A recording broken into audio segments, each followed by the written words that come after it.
देखा कि दरवाजा तो बंद था, भेड़ कहां से आ सकता है। तुरंत भैंसा बन गया, तुरंत इंद्र रूप धारण कर लिया, भयावा, प्रिय, ऐसे कई रूप बदल क्योंकि ऐसी विपरीत निंदनीय और बंदनीय दोनों रूप धारण कर रहा है, दुर्गति को प्राप्त हुआ प्रेतात्मा। राधा वल्लभ श्री हरिवंश। तो आइए सुनते हैं गुरु जी के द्वारा दिव्य चरित्र गोकर्ण जी के द्वारा धुंधकारी का उद्धार, एक पवित्र कथा। आइए सुनते हैं धुंधकारी कैसे एक प्रेत योनि से मुक्त हुआ, उसका दिव्य चरित्र लीला। आइए सुनते हैं गुरु जी के मुख से। घोर पापी को भी भगवत प्राप्ति कराने में समर्थ है भगवत चर्चा। नारद जी ने कहा इसका कोई उदाहरण दिया जाए तो ज्यादा समझ में आ जाए, तो उनका हम तुम्हें एक प्राचीन इतिहास सुनाते हैं। पूर्व काल में तुंगभद्रा नदी के तट पर एक अनुपम नगर बसा हुआ था। उसमें सभी वर्णों के लोग अपने अपने धर्माचरण करते, सत्य में तत्पर रहते थे। उस नगर में समस्त वेदों का ज्ञाता, श्रौत स्मार्त कर्मों में निपुण एक ब्राह्मण रहते थे जिनका नाम था आत्मदेव।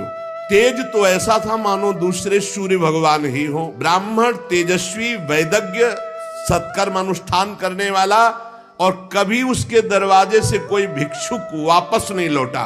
इतना उदार हृदय वाला, देगा ही कुछ न कुछ। पर पूर्व प्रारब्ध के अनुसार उनकी जो पत्नी थी उनका नाम था धुंधुली। पति का नाम आत्मदेव और पत्नी का नाम धुंधुली था। सुंदरी थी, कुलीन थी, पर लड़ाकू स्वभाव था, अपनी बात पे अड़ जाना।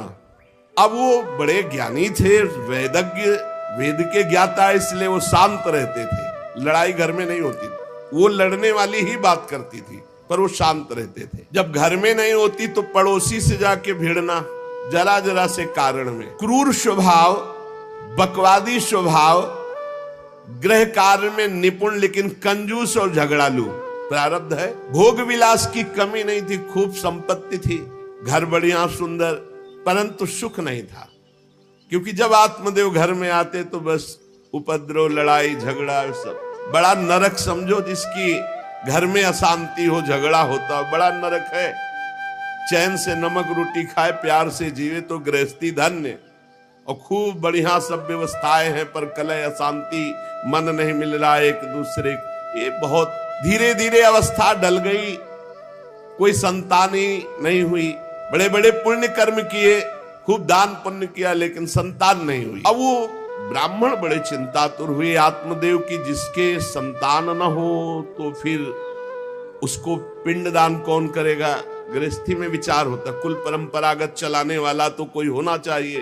अब वो बड़े चिंतातुर हुए, हर उपाय करके हार गए थे। तो एक दिन उनके मन में आया कि एकांत जंगल में चलते हैं और अपने प्राणों को त्याग देते हैं, क्योंकि घर में जाओ तो कलह है।